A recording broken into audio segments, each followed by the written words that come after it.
This is William and Lonsdale, a podcast about the legal ecosystem and the fascinating people who make it tick. Today, your host Michael Green speaks with former Deputy Commissioner of Victoria Police, Ross Guenther APM. Over his 40-year career, Ross held a wide variety of roles, from frontline policing to training, to setting up the newly formed Counter Terrorism Command in 2015, to his final role as Deputy Commissioner of Public Safety and Security. Despite the breadth, depth and seniority of the positions Ross held, it is an understatement to say that he had a circuitous route to the police force. He actually began studying law economics when he left school, and although he enjoyed his law subjects in particular, he only lasted a year before transferring to teaching, majoring in music. Then, before that year was out, he was being offered so much work as a tenor saxophone player, he decided to drop out of uni and become a professional musician, which he did very successfully for the following decade. He played in the house bands of TV shows at the ABC and Channel 9, supported the biggest acts in Australia, and had the privilege of playing with many legendary international artists, including Shirley Bassey, Tina Turner, and the iconic Barry White. One story where I did a week of shows here at the Hilton Hotel with Barry White, where, as you could imagine, generally the artist wouldn't be there for the rehearsal. Very often it's the case their musical director will rehearse the band. So we didn't play through the fullness of every tune, and then we did that first show that night. And in that show, he did a version of Billy Joel's Just the Way You Are. And of course I thought, well, I know this song backwards. And there was a very long tenor sax solo in the middle of it. As you know, Barry has a way of delivering his product like, he sort of wanders around a bit, and I thought, oh no, verse, chorus, and I did have a chart for it, but I thought, I know the song, I'll just come in. So I came in with a solo, but I did note that Barry was still singing, and I thought, well, I can't stop because any time now he's going to stop and I'm due in. So I kept playing. Anyway, his son was the stage manager and one of the backing vocalists. He came up to me at the end. He said, "Are you the tenor sax player?" I said, "Yeah." He said, "Mr. White has asked tomorrow night if he could please not play when he's singing." So,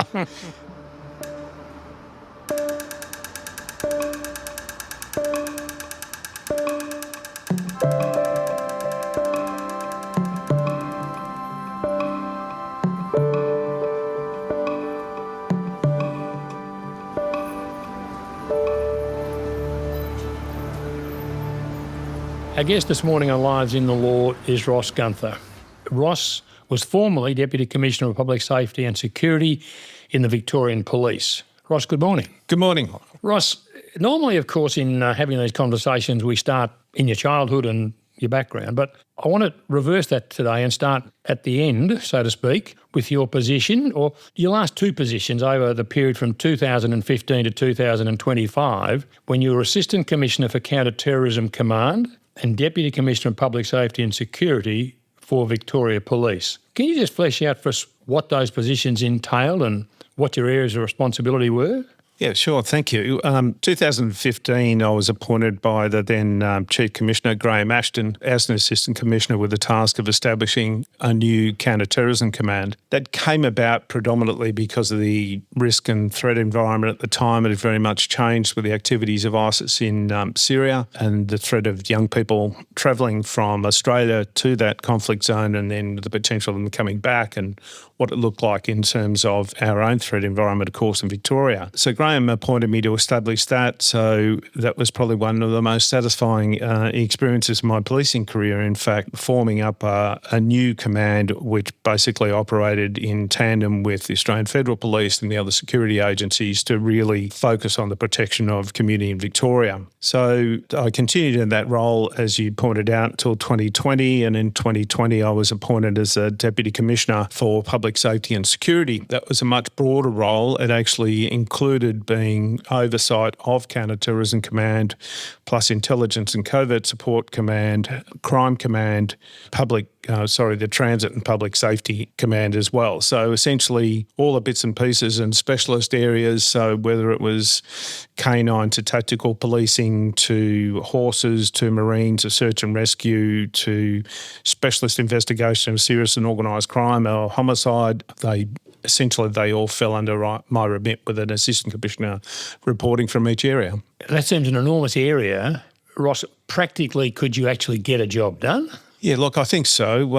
Actually, I should be more confident. I'm very sure we were able to do that. I was fortunate enough to have some excellent assistant commissioners oversighting those areas. We had very good systems and structures in place. You're right in the sense it was an incredibly dynamic area because from a Victoria policing point of view, you're dealing with around 4,000 full-time employees across those work groups. So it's a big chunk of the workforce that you're taking responsibility for and making decisions around how they're best supported and what sort of technology they have available and what sort of capabilities we need to build along the way. In that position, you were dealing on a daily basis, well, not a daily basis, but you were dealing regularly, I guess, with the threat of terrorism, which has now become real in the last month or so, particularly with Bondi in the forefront of our minds. Having had that position and having seen what's developed, are there ways we could do it better, ways we should do it better?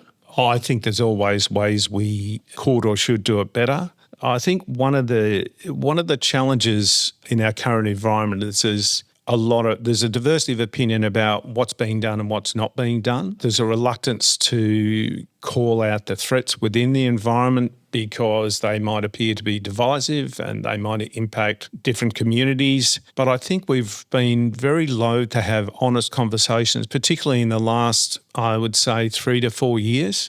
It's often talked about information and misinformation that goes on within our social networks and social media. But really, there's been a vacuum of really authoritarian voices coming out and actually saying, well, this is the situation we're facing. We need to pull together as a whole, as a community, and take a much more secular approach rather than saying, well, if I say that, I'm going to put one group off or another group off. I think there's real opportunity to really go forward and seek a much broader commitment from community in general to fix this. In terms of the investigation and oversight and the activities of intelligence services, etc., I think they work tremendously hard in the background, and a lot of what they do can't be shared for a whole range of reasons. And they are very successful, I could say, even in the 10 years that I worked in this space, they're very successful in interrupting and interfering with potential attacks. Unfortunately, those stories can't be celebrated, but nevertheless they exist. And to suggest that there's always an oversight factor or someone missed out in hindsight on a piece of information. To be fair, that's always a possibility because I always get drawn into the Rumsfeldian theory, the unknown unknowns. And it's very difficult if you're an intelligence analyst to be conclusive about a piece of information that might translate to an attack, a threat of an attack, or not really anything at all. So I think there's some real challenges there. One of the successes, I understand, was a potential attack in Federation Square here in Melbourne. Yes. And that can be spoken about?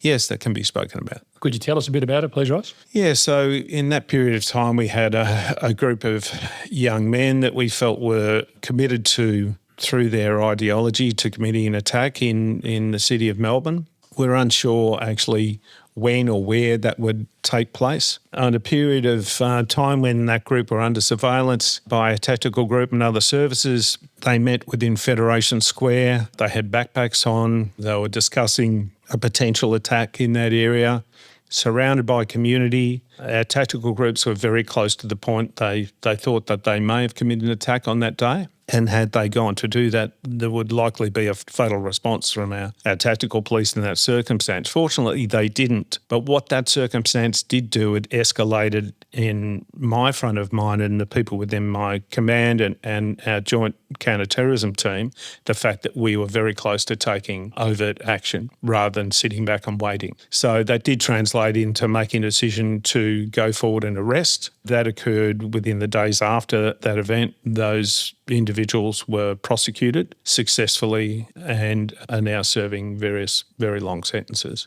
And you knew about this potential terrorist event because some member of the public came forward. Yeah.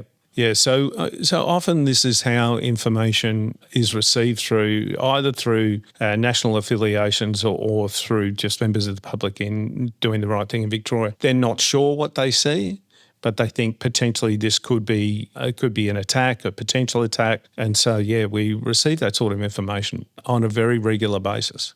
getting back to the mention of the Commonwealth, do the various Commonwealth and state organisations work closely enough together in sharing intelligence, in supporting each other? There's no egos getting involved about one wanting to be the bigger dog in the fight? No, I don't think ego gets in the way. My relationships, both federal and state-wise, have always been very strong. I've always found those affiliations to be very important. So the structure of the response, if you like, sits very much under the operations of the joint counter-terrorism teams. So this example would be where we have Victoria Police detectives embedded with Australian Federal Police detectives in teams working together with a background, obviously, of input from our other intelligence agencies to assist in that. Now, when it comes to an arrest phase like this instance in Federation Square, those teams come together and, in fact, I would be invited down to a meeting where we would be making decisions about going forward with the rest. But that's not made by just Victoria Police. That's made within that national operating environment. I think that as a system has put us in good stead. And as I said, there's lots of times where we've been able to interject before an attack's occurred,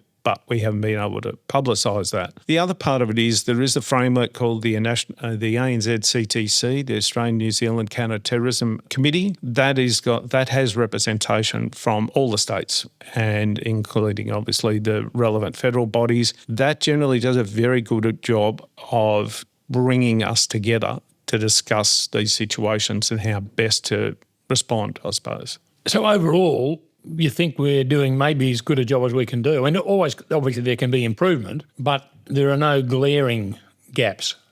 Look, I think every time you look at these, and as you would well understand, there will be, in the terms of this commission, it will look at the activities of the ANZ CTC and the joint counter-terrorism teams. And I think that's a good thing, as long as what that does is it translates into a better operating model. Because both here and overseas, we've seen the operation of hindsight bias, where many of these matters would go back into a coronial situation where decisions are unpacked in matters of seconds, whereas considerations of whether to do or not to do, or the intelligence basis, would be taking place months before all this. Yes, I'm very open to criticism, constructive criticism. That's how we move forward, as long as it doesn't erode something that you already have that's very successful. And Ross, what about the balance, which is very, very difficult to achieve, between the freedoms we expect living in a democracy, freedom of speech, and as is currently politically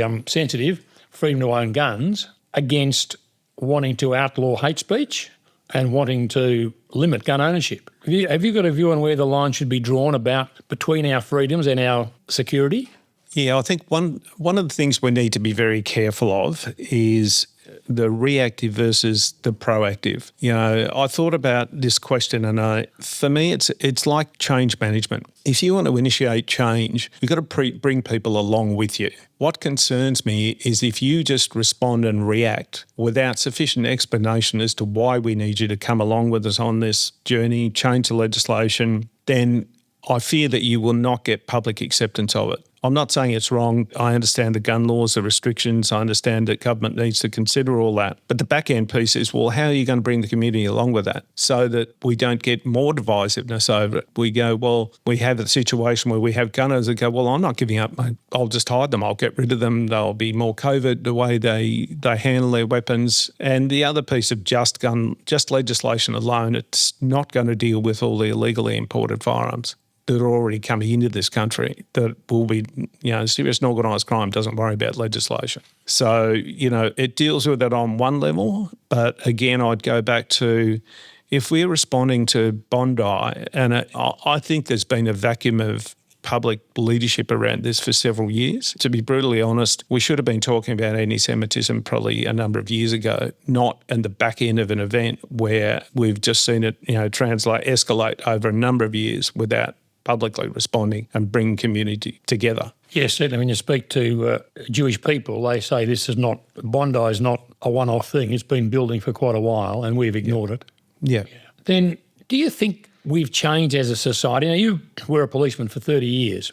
Towards the end of that time, we've seen policemen murdered at Port Punker and those two up in Queensland, those two policemen. Then again, you as a young policeman saw colleagues murdered. Yeah. Has there been a change in our society? Are there more people who want to destabilise our society or who are prepared to murder people they hate? Is there any, or is it's always been us? I think as an element, it's always been there. I think society necessarily is just so much more complex. If I go back to my own initial policing experience, it's actually dating me, but I was learning to type on a typewriter at the police academy. We used to get whacked on the back of our hands if we actually looked at the keys.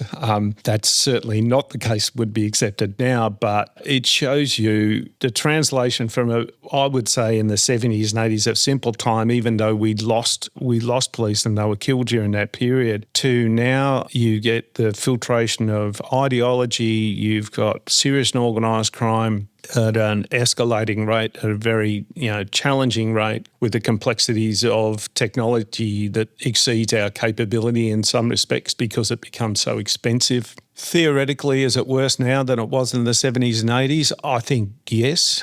I think communities are much more divided now. I'd be very surprised if we went back to community and most people in their streets know their neighbours, for example. I grew up in Lower Plenty on a dirt road and everyone knew everyone who was on that road. I don't think that's the case now. I think people are much more, I hasten to say, probably much more selfish now. They follow their own, what they can get out of life, and I think that applies within the crime realm as well, because there's the amount of money that's flushing around now in serious and organised crime is unbelievable. Is that mainly related to drugs and or tobacco?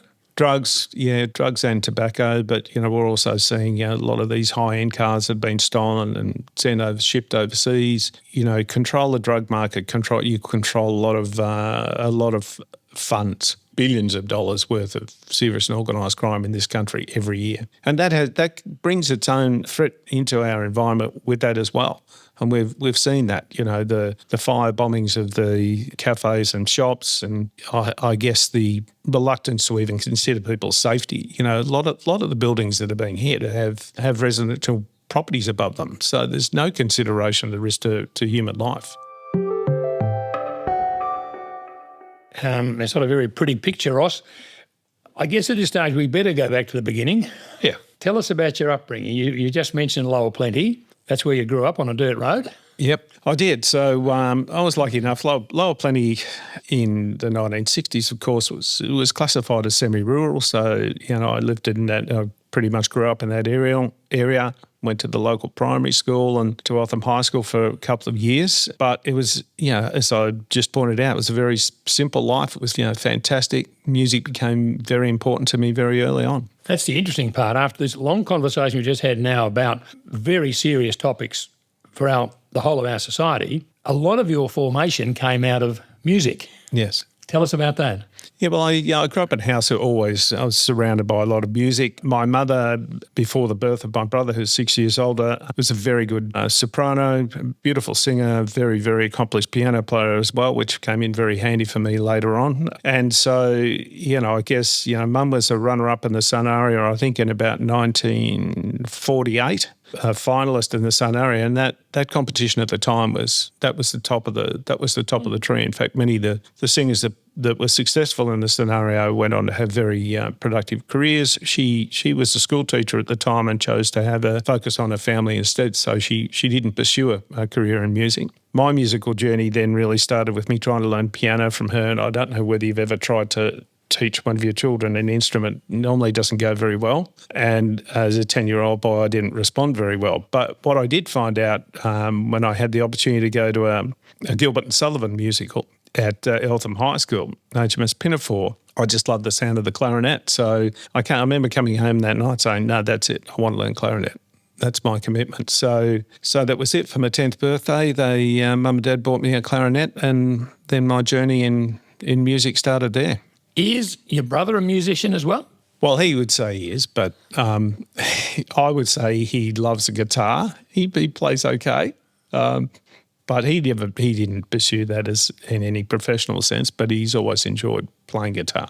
So what part did music play in your teenage years and leading up to you making a choice about university? it was everything in my teenage years. So as I said, I started on clarinet, learning off Alan Eaton, who ran the Powerhouse Big Band down at Albert Park Lake. It was huge at the time. I moved from Alan to learning from Philip Michelle, who was the principal clarinetist in the Melbourne Symphony Orchestra at the time.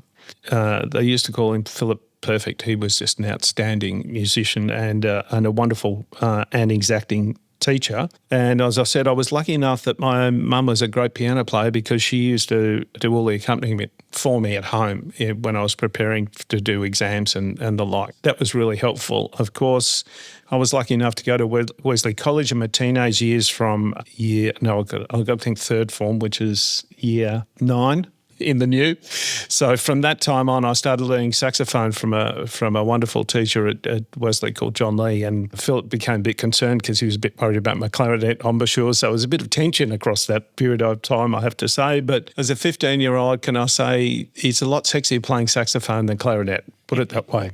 Yeah, I was lucky enough. I was very involved in music and the big band at the school and picked up the flute towards the end of that period of time as well. So it was a fantastic time for me, just more broadly in terms of my music. You never thought about doing law at university, but you came up with very good marks in year 12. Yep. And hence you did apply for and get into law at Monash. Yes. Yeah, I was lucky enough to a very good year 12 result, and the back end of that was, yes, I enrolled in economics law at Monash University in 1975. And can I say I was pretty good at the law, but I was not very good at macro and microeconomics and statistics because I hadn't done general maths since for 2 years. So that didn't go that well. But I loved the law and the politics side of it, those two subjects. But I decided to transfer at the end of that year to Melbourne University, which had Melbourne State Teachers College at the time, to study music. And I learned from Graham Lyle there, he was a musical director for many years for Channel 9, and then just an excellent and outstanding musician himself, a saxophone player. And Graham pretty much said to me, you need to make a decision whether you go and teach or you're going to be a professional musician,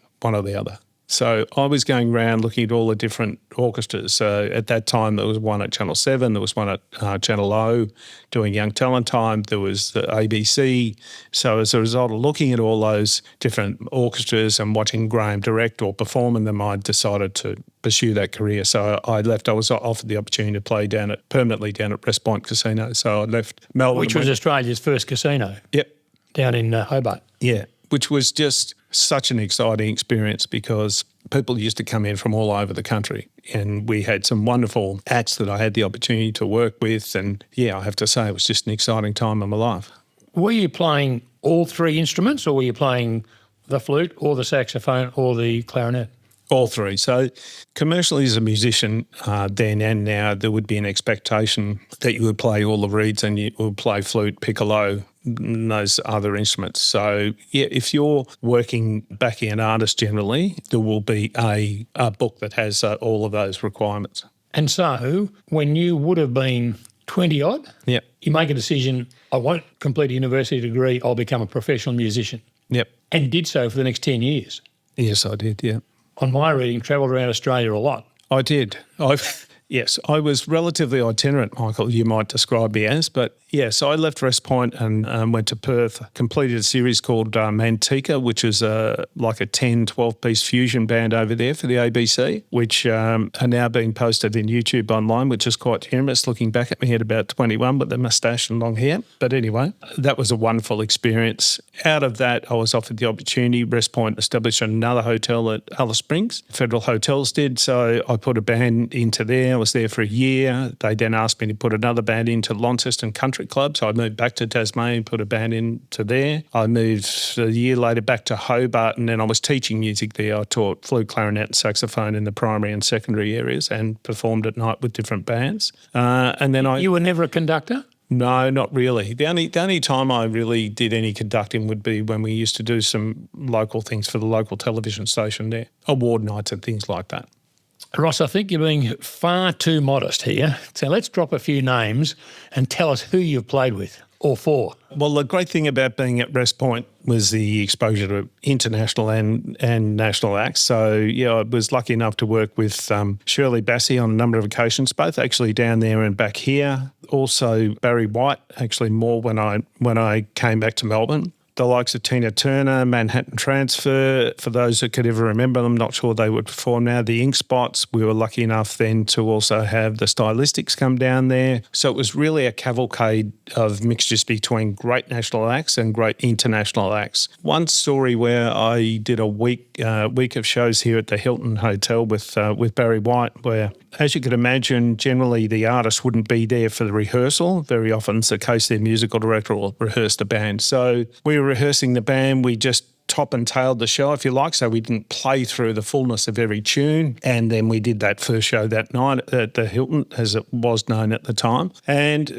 in that show, he did a version of Billy Joel's Just the Way You Are. And of course, I thought, well, I know this song backwards. And there was a very long tenor sax solo in the middle of it.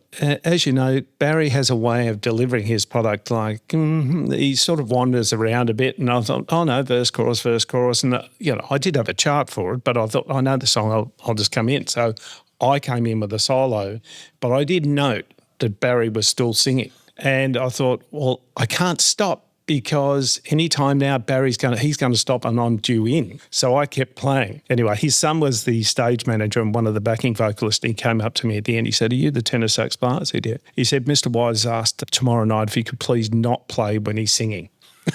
So, I learnt my lesson, and to my chagrin, most of my fellow musicians counted every single bar's rest for the rest of the week. I think there was about 299 bars rest, and they deliberately annoying me by counting them. So I had some wonderful experiences during that time. And yet you decide the life of a professional musician after 10 years, so you've given it a fair go, is not for you. Why did you make the decision and why did you choose the police force? Yeah, it's a great question. That the year leading into me joining the job, I was actually doing the Ernie Sigley show. It was the last of those type of lifetime things that Channel 9 producing on a large level, and I think it was on a Wednesday night. I was working in that band with guys that had worked in all those Channel 9 orchestras for many years. And those days, you used to get a group certificate for your tax and make your declaration at the end of the year. Well, I'd have 20 or 30 of them. And trying to get a home loan at that stage through banks when you had multiple sources of income was actually next to impossible. So I thought, my brother had been in the job about 6 years as a police officer, and he said, "Well, why don't you join the job? You'll still be able to play because it's shift work." So I thought, that's good, stable income, and I'll keep playing. So I submitted my application. I was lucky enough to get in 1985, and the rest is history, really. I'm assuming, and tell me if I'm wrong, Ross, that you still play to this day. Surely as a musician that you've been, you can't stop playing. No, music's it's a huge part of my life. So, yeah, I still play. I do little things here and there and enjoy listening to an enormous amount of music. Now, we better get onto the police force, I guess, because it is your life in the law after all. Those 10 years with those multiple group certificates, so you're self-employed. Yes. You haven't got a boss. You run your own race. You join a highly disciplined organisation. Yep. Was it a culture shock? Did you struggle to start with?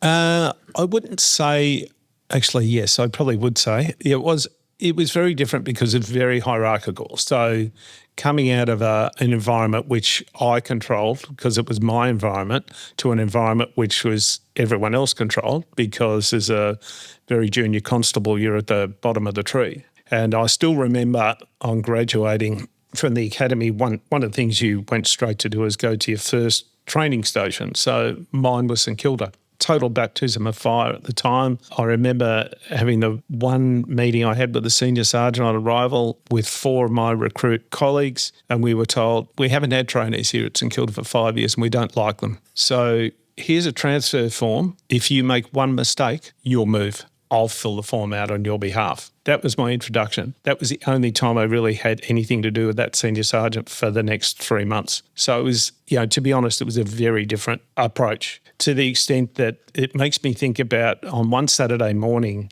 working the divisional van, it was only myself and one of my squad mates available. Now, that would be very rare. The 2 recruits would go out and work the van, but the senior members weren't available that morning. So the sergeant came and gave me 40 cents and said, "You're in charge. If you get out there and you can't work something out, please don't come up on the radio, find a telephone booth and ring me." So, but he didn't want you on the radio because his superiors would know that two junior guys are out on their own. He's put 2 recruits out by themselves to solve all the crime in St Kilda on Saturday morning. Yeah, it's a pretty risky endeavour. Was there support for you at an official level, at an organised level? I mean, young guys like that coming out, I'm assuming, knowing nothing. Was there any sort of backup or structure to help you? Yeah, you're right. You pretty much knew, well, you didn't know nothing, but the thing is your studies predominantly are around the law and the application of the law and how you would approach charging someone and take him through the judicial process versus you really learn to apply that skill when you're in the workplace. You don't know what that's going to look like. You don't know the dynamics because working in, even doing death notifications to family members that have lost a loved one, nothing really prepares for that, even though you know that's a dynamic part of your role.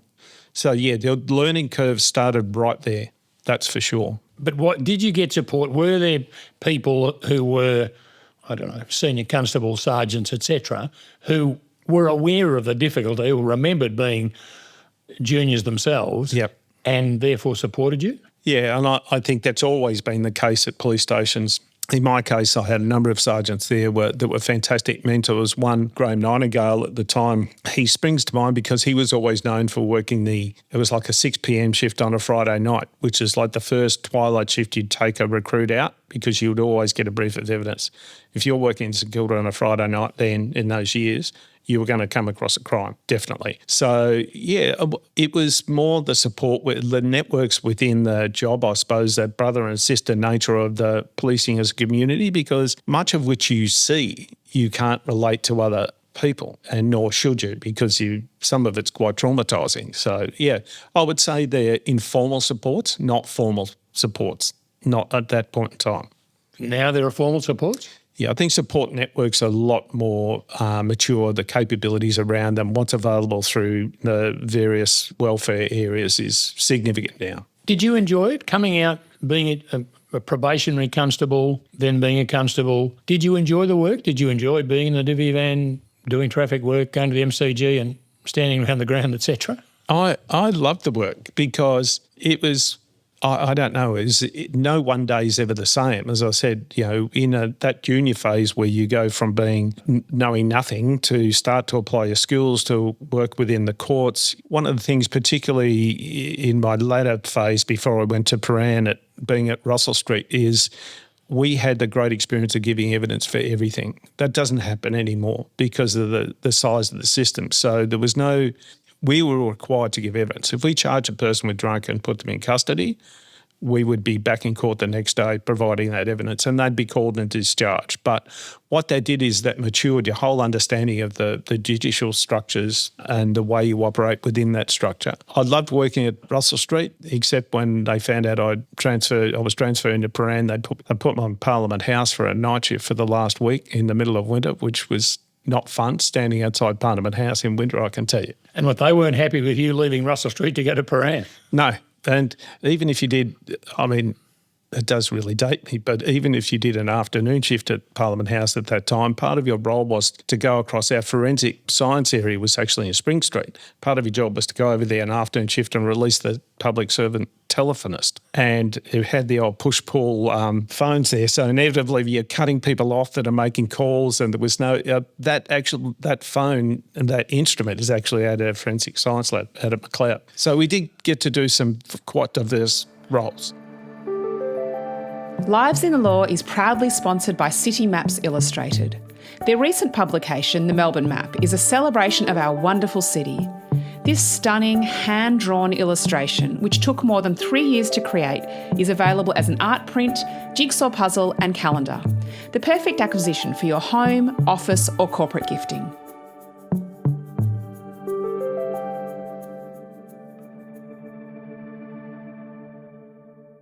So moving up the ladder, you have to sit various exams. You go in and out of uniform? Yes. Say for the first first 5 years pretty much in uniform, 4 years, by which time I'm at Paran by this stage. I'm keen to become a detective. We had at that stage, they get rebranded as different names, but essentially they're the same as they still exist, the District Support Group. So that was plain clothes, mainly investigating drug trafficking in the area and burglaries and the like, assisting the CI at the time, and exams along the way, senior constables and then obviously sergeants, which I did, but I was already a detective by the time. Can I just stop there with the sergeants? I had the feeling in preparing for this, Ross, that sergeants and senior sergeants, notwithstanding that guy at St Kilda when you first started, might be the linchpin of the whole of the police force. Are they, and are they as important as it appeared to me in reading about your career? They're absolutely everything. So they're your first tier of really critical leadership, particularly the sergeants, because essentially they're not even really one step away from your operational component. If you look at, they're actually deploying with your constables and your senior constables. So they're oversighting people that know pretty much zero from a policing point of view to that have been in the job quite a few years.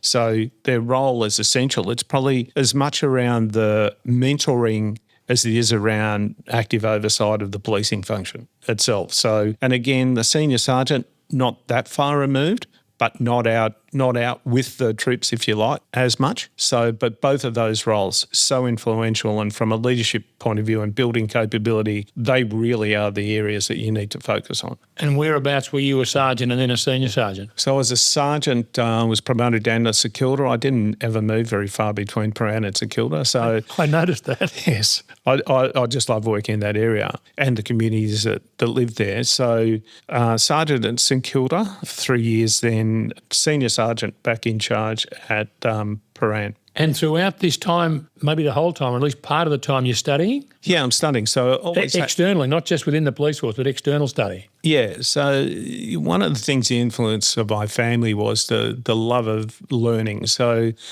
I always loved to learn and find things that were innovative and try things that were different in terms of approaches. So yeah, across this period of time, I did a number of qualifications. I took some stuff in relation to project management, to leadership, to a master's later on across that period of time as well. And are they necessary to progress in the job?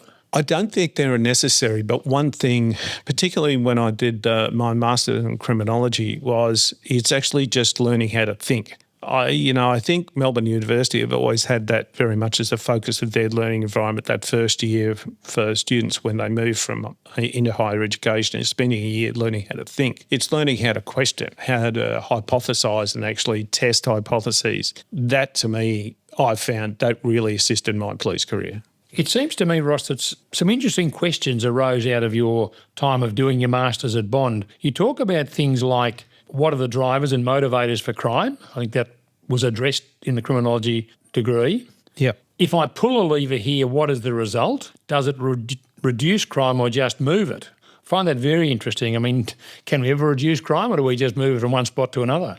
Were these things answered in Bond? Were they just questions that are asked to something for people to think about and to try to deal with and cope with in their policing life? No, it's interesting. I mean, part of my my thesis actually to complete my studies there was actually looking at exactly that, how to, if you pull a lever, say, to respond and reduce to residential burglary, you take a number of different approaches to do that in a practical sense, which we did. What's the likely outcome of that? And that was really interesting because in the period where we, myself and the team that I led at Paran used that approach, we reduced residential burglary in that year by about 26%. It was enormous. What was interesting, though, was there was some displacement from the other side of Stonington up towards Malvern. So at the same period of time, their residential burglaries started to go up. The other part was our level of theft from shops went up extraordinarily. Now, what we were finding then, and you only really find this out when you ask actually offenders when you're interviewing, well, they've got a background in doing burglaries, but now they're doing a lot of thefts from shops. And they're saying, well, we need to do a lot more of those to actually get the same money, because it's money to buy drugs, we need to do more of the shoplifting, if you like, to get the same amount of money we get from pawning stuff that we stole from someone's house, if you like. So at a simplistic level, it sounds like it doesn't function well, but actually it worked really well. It gave us a lot of understanding around it from a practical point of view. And what it made me understand is that you use those academic affiliations and to think about how you could address a problem and actually test that in real time and work together in addressing the problem. And we used to do that, even things with councils, for example. The council were very good working with me when I was there. When we'd find areas, pedestrian streets that were very poorly lit, they'd put some much better lighting into that street and make them much more safe. Simple thing, not a hard thing to do, but a really effective thing about addressing community safety. And this came out of the criminology masters you did at Bond? Yes. Because what it did, it just made me think about it in a much more deeper sense rather than just in a practical. I talked at the start of our interview in terms of the reactive versus the proactive. We can always take a response to something. We can instantly say, okay, well, let's do that. But what about if we think it in a different way and we be more proactive about it, more thorough in our thinking about it? In the modern police force, are more police officers studying to that extent? I mean, a master's degree? Yes, I think my own reflection would be we've got a very, very well-educated police service here in Victoria. I'm lucky enough to represent the Chief Commissioner on a number of the graduations where I'd actually present them with their Freddie and their certificate, essentially. And going through the background of these individuals always used to give me great hope.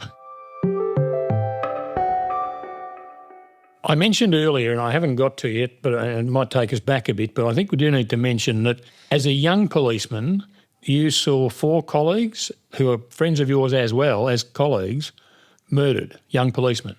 Yes. Did this have a big effect upon you? I mean, did it make you question, do I want to stay in the job? It never made me question about staying in the job, but yes, it's for the entirety of my policing, it's always been a cause for reflection. So these instances, like you don't go to work thinking that 2 of the people you work with are not going to come home that night. And I think it takes a very different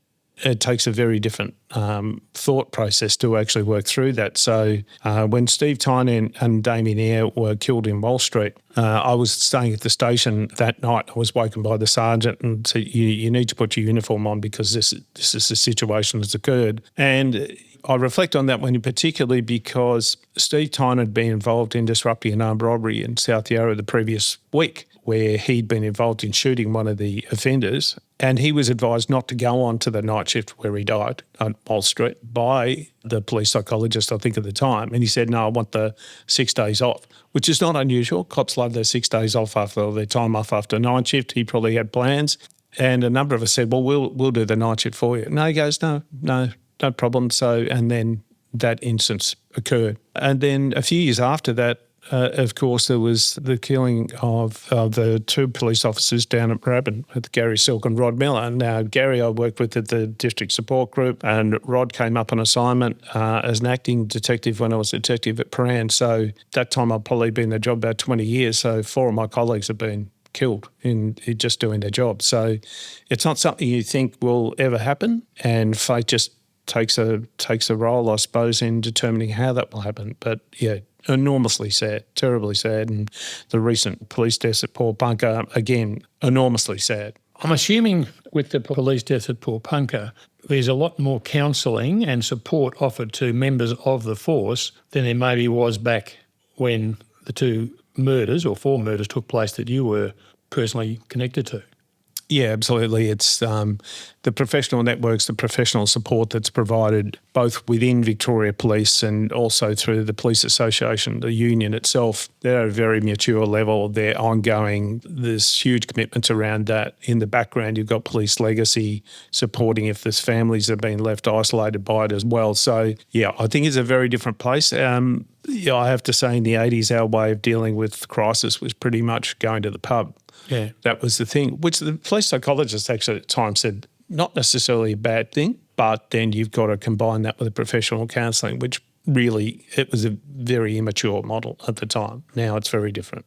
Ross, would I be right in assuming that when a policeman is killed on the job, his colleagues and peers may have a desire for revenge even, and therefore to be a very difficult role for the senior policeman to play in managing them, in managing the whole of the force maybe when there's been something like Poor Punker. Yeah, it's very much the case that it's a really complex environment for workplace managers after the death of police colleagues, enormously complex because there will be a huge mixture of emotion that will be anything from, if I come across the offender, if I'm given the opportunity, I'll take fatal action, or I don't know, I'll be fearful, I don't know how I'll respond. So it creates an enormous amount of emotion and doubt in the workforce. Part of your job as a leader is really give comfort to those responding that they need to remain professional, and if they can't and if they're fearful of that, then you've got to take them out of that environment. Interesting, if I reflect back onto Steve Tyne and Damien Eyre, for the days after that event, myself and my colleagues, we didn't work the different shifts at Paran.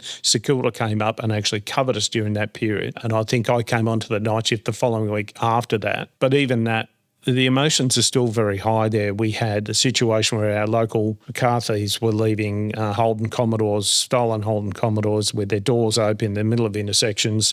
You can imagine the level of emotion in approaching that. So for the sergeants, they were making sure there are 2 or 3 vehicles approaching those at every one time. So, I mean, that's a very minor example of the escalation in emotion, I guess. But if you look at this dimension, the size of something like Poor Punker, where you've got tactical, you've got intelligence specialists, you've got on-the-ground foot constables, you've got specialist search and rescue, you've got an enormous workforce and a lot of complexity into managing that and keeping it at a highly professional level. As an outsider, from what I saw, it was incredibly well managed in a very, very difficult situation. Very difficult indeed. You had a time at a leadership centre in South Yarra, yes, which we've heard of before from an earlier guest who was one of your colleagues, Emmett Dunn, and it intrigues me. It seems to be a very high-quality leadership course that the Victoria Police runs from that centre out in South Yarra. Yes, the Early Leadership Development Centre it's got a long history with learning and educating police. It was responsible for many years, certainly for many years, as the inspector program that was delivered there for people that want to become inspectors. It was a residential program, and later on when I was promoted there as the inspector, our responsibility was to develop leadership programs for our local government areas. So really our inspectors, senior sergeants and teams working right across this state, which was an initiative actually of Christine Nixon as the Chief Commissioner at the time. And we developed a program called Targets, which was really inherently based on challenging leadership across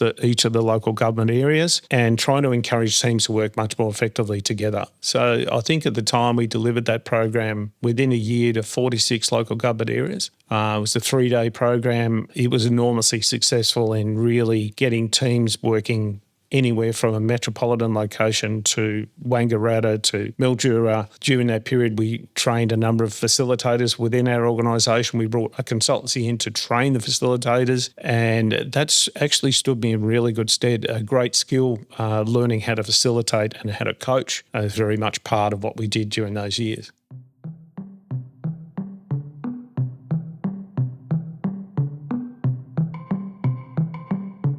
William and Lonsdale is brought to you by Greens List, one of the leading multidisciplinary barristers lists in Australia. Greens List believe in promoting conversation around the ideas and issues that shape not only our legal system, but our wider community.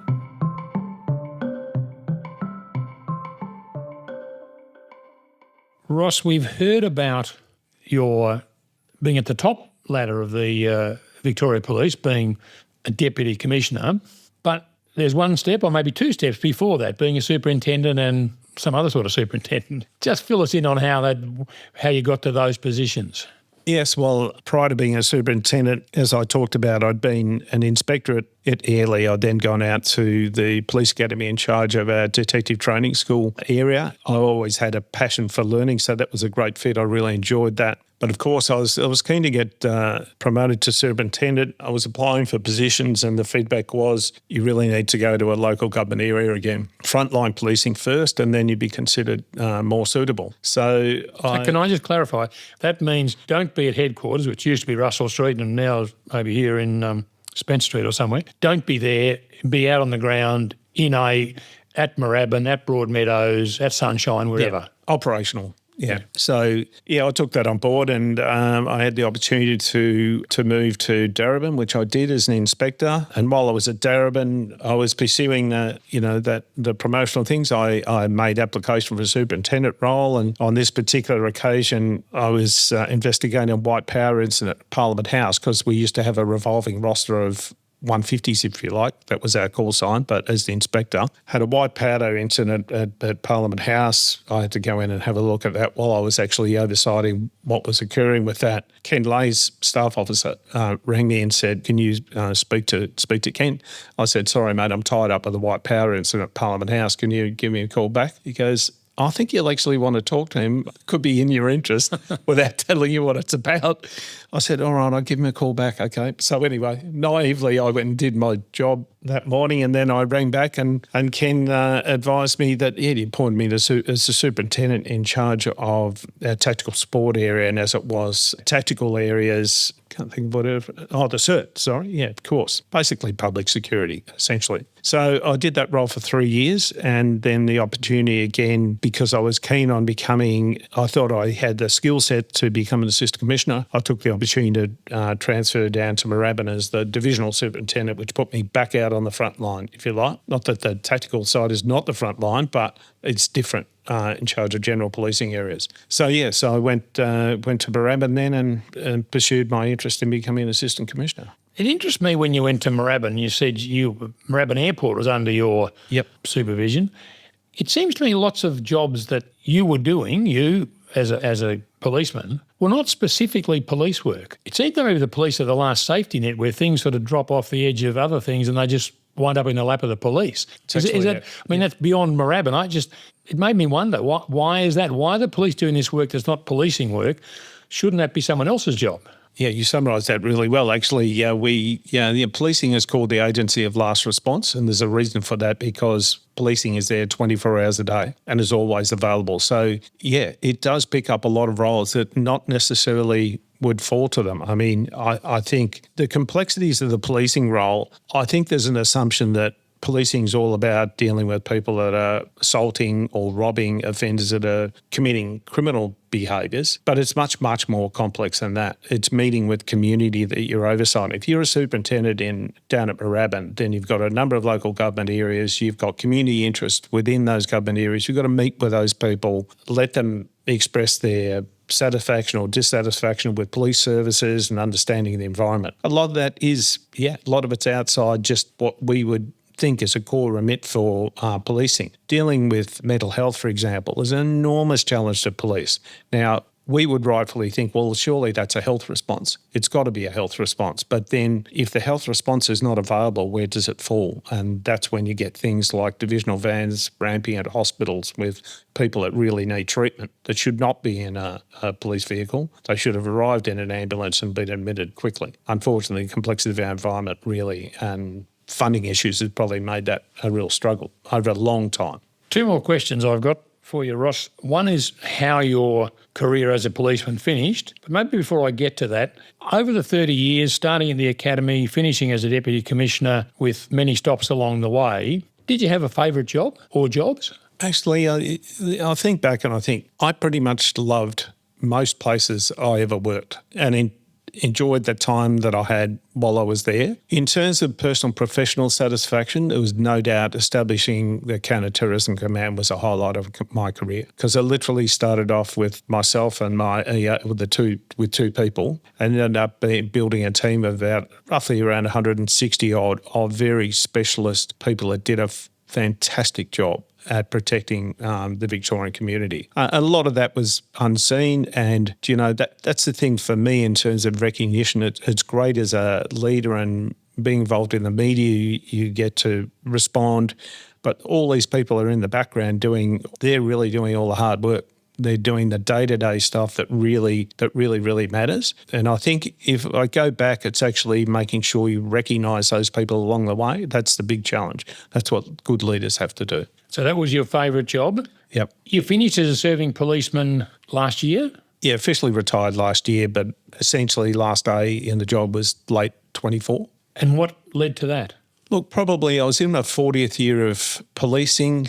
I was disappointed with, with the state of crime in this state. I didn't feel like I was able to influence in the way I had been previously in relation to how government respond to that. I was quite outspoken in saying that I thought there was a real need for all of the agencies responsible for responding to crime or offending in this state really needed to come together and work out a much more integrated approach to dealing with crime. Because I felt at the time, and I still do, that it's all about reactive. So if community concern is about the number of nighttime burglaries that occur, then there will be a response in relation to the number of nighttime burglaries. There might be a bail response, for example, which we've had lots of discussions around bail. But then how does that go into the other agencies that have the rehabilitative component, like Department of Justice has a number of rehabilitation programs. The other people, the health agencies, education, how do they all plug in so there's some synergy between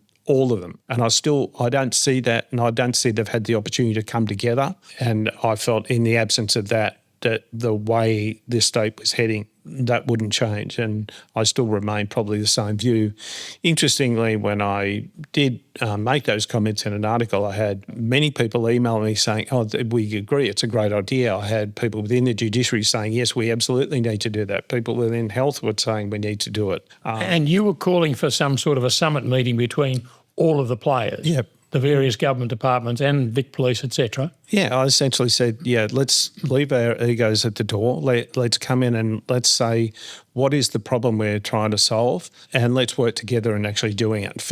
Take our agency hats off. And I still think that's missing, even to the extent that if we create law without hypothesising and testing what do you want to actually achieve out of it, like if you bring in new legislation, it is something new, why wouldn't you put KPIs around that and say, well, we're going to have a look at this in 6 months and see if that's delivering what it's supposed to. And if it's not, we need to change it. I get a sense we just keep responding, reacting. We're not proactive. We need to be thinking, what do you want Victoria to look like in 5 years' time? Unless we get everyone together and in the room, the people that all have a significant leadership role in the response, I just don't see that changing. And that's what, if you ask me what keeps me awake at night, that keeps me awake at night. Ross, I would have thought everything you've said is unarguable and sensible and should be done.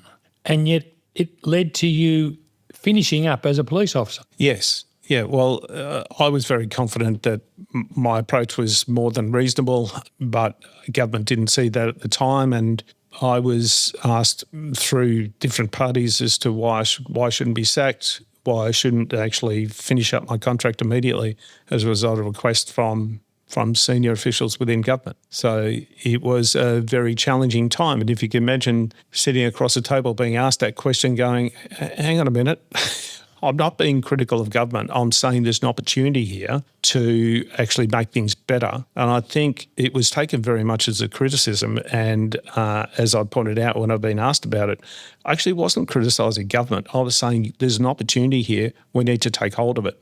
And if we don't take hold of it, things will get worse. So I didn't enjoy that support. And I think if you don't have that relationship with senior government officials, if they don't have confidence in you, well, then it makes you're dead in the water for achieving your job. So I thought, well, I've got lots of life to live, lots of other things to do and other things to give. So I made the decision to leave. And so you tendered your resignation. Yep. And that leads to the final question. What are you doing now? You're too young to be not doing anything.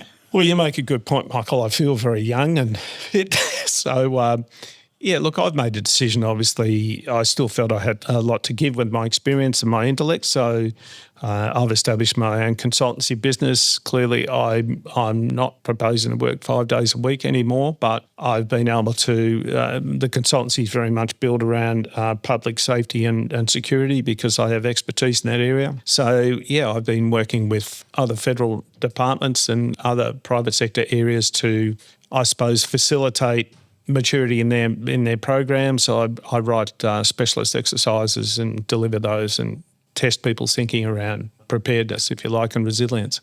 Really worthwhile stuff to do, Ross. Thank you for coming in this morning. It's been absolutely fascinating to listen to your life in the law and your life in music. And may people in the decision-making areas listen carefully to what you've got to say, because it all makes sense to me.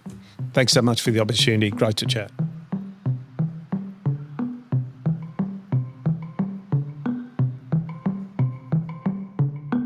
Show notes from today's episode can be found at greenslist.com.au/podcast. There you'll find links to things we've talked about in this episode, a transcript of the show, and some wonderful photos of our guests.